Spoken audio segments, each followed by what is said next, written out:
E2E encrypted messages decrypted messages. അയക്കുന്ന message encrypted ആകും, അവിടെ എത്തുമ്പോൾ ഡീക്രിപ്റ്റഡ് ആയി പ്രൈവസിയെ ബാധിക്കുന്ന തരത്തിൽ അവിടെ എത്തുമ്പോൾ ഡീക്രിപ്റ്റഡ് ആയി. ഹലോ ഗൈസ്, റിഗൂസ് ടെക്കിയുടെ പുതിയൊരു വീഡിയോയിലേക്ക് എല്ലാവർക്കും സ്വാഗതം. ഓക്കെ, അപ്പോൾ ഞാനിന്നിവിടെ വന്നിരിക്കുന്നത് E2E അഥവാ എൻഡ് ടു എൻക്രിപ്റ്റഡ് എന്നുള്ളത് എന്താണെന്ന് പറയാൻ വേണ്ടിയിട്ടാണ്. ഓക്കെ, അപ്പോൾ നിങ്ങൾ ഇതിനെപ്പറ്റി കൂടുതൽ സെർച്ച് ചെയ്യുന്ന സമയത്ത് എൻക്രിപ്റ്റഡ് മെസ്സേജ്, അതുപോലെ ഡീക്രിപ്റ്റഡ് മെസ്സേജ്, ഇതുപോലെ പുതിയ കുറേ ടൈംസുകൾ നിങ്ങൾ കേട്ടിട്ടുണ്ടാവും അല്ലേ.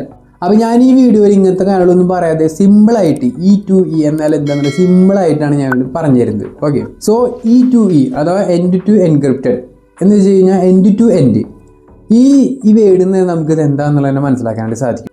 ഇതിൽ രണ്ട് എൻഡുകൾ, അതായത് നമ്മൾ ഇൻസ്റ്റാഗ്രാമിൽ നമ്മൾ മെസ്സേജ് അയക്കുമ്പോൾ ഇവിടെ നമ്മളൊരു ഹായ് അയക്കുന്നു, ആർക്കാണോ അയക്കുന്നത് ആ ഒരാൾക്ക് ഹായ് അവിടെ എത്തുന്നു അല്ലേ. അതാണ് ഒരു എൻഡ് പറഞ്ഞു കഴിഞ്ഞാൽ നമ്മൾ, മറ്റേ എൻഡ് എന്ന് പറഞ്ഞു കഴിഞ്ഞാൽ അപ്പുറത്ത് ആർക്കാണോ നമ്മൾ മെസ്സേജ് അയക്കുന്നത് ആ ആൾ.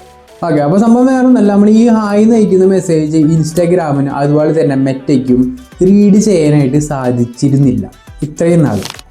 അപ്പോൾ ഇനി മുതൽ ഇൻസ്റ്റാഗ്രാമിന് മെറ്റയ്ക്കൊക്കെ നമ്മൾ അയക്കുന്ന മെസ്സേജുകളൊക്കെ അത് എന്താണെന്നുള്ളതോ എപ്പോഴാണെന്നുള്ളതോ ഒക്കെ അവർക്ക് റീഡ് ചെയ്യാനായിട്ട് സാധിക്കും. മൊത്തത്തിൽ പറഞ്ഞാൽ മുൻകാലങ്ങളിൽ നമ്മൾ അയക്കുന്ന മെസ്സേജ് നമ്മളും അതേപോലെ അയക്കുന്ന ആളും ആ ഒരു വ്യക്തിയും നമ്മൾ രണ്ടുപേരും മാത്രമേ അത് കണ്ടിരുന്നുള്ളൂ. പക്ഷേ ഇനി മുതൽ ഇൻസ്റ്റാഗ്രാമും മെറ്റയും അത് കാണാനായിട്ട് സാധിക്കും. സോ ഇൻസ്റ്റാഗ്രാമിലെ ചാറ്റ് ബോക്സിന് ഇനി പ്രൈവസി ഇല്ല എന്ന് തന്നെ വേണമെങ്കിൽ പറയാം. ഈ ഒരു സംഭവം കൊണ്ടുവരുന്നതിലൂടെ ഇൻസ്റ്റാഗ്രാമിൽ നടക്കുന്ന പല ഫ്രോഡ് പരിപാടികളും അതുപോലെ ഹാക്കിങ് എല്ലാതും പൂർണ്ണമായിട്ട് നിൽക്കും എന്നാണ് മെറ്റ അവകാശപ്പെടുന്നത്.